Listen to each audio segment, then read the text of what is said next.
Hello friends, नमस्ते, प्रणाम। मैं सालू मिश्रा अपने चैनल से स्वागत करती हूँ। आज मैं आप लोग को सुनाऊंगी, बहुत सुंदर है शिव चर्चा भजन। आप लोग सुनिए, जैसा भी लगे कमेंट में बताना और हमारा भी सपोर्ट कर लीजिएगा। तो चलिए सुनाते हैं। अब भोले बाबा दानी बन के बैठे नी जंगलावे में, शिव गुरु दानी बन के बैठे नी जंगलावे में। पूरी मिठाई इनका माना ही ना भावेला, पूरी मिठाई इनका माना ही ना भावेला। भंगिया के गोलावा बगलवे में, भंगिया के गोलावा बगलवे में, भोला दानी बन के बैठिले जंगलवे में, शिव गुरु दानी बन के बैठिले जंगलवे में। कोठाया मारी इनका माना ही न भावेला, कोठाया मारी इनका माना ही न भावेला।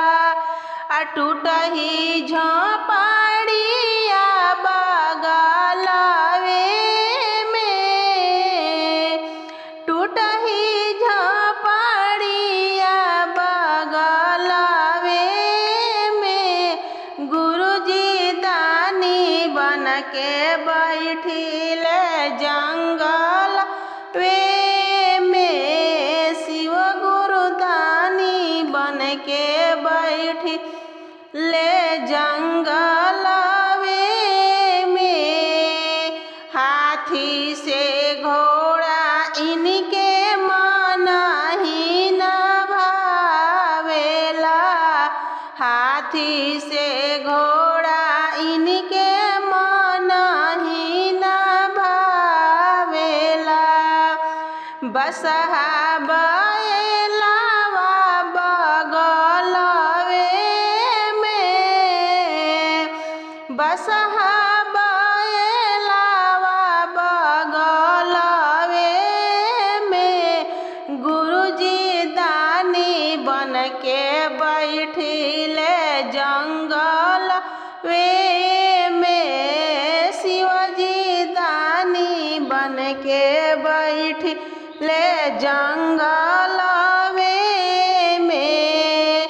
तो सकतकिया इनके माना ही न भावेला, तो सकतकिया इनके माना ही न भावेला।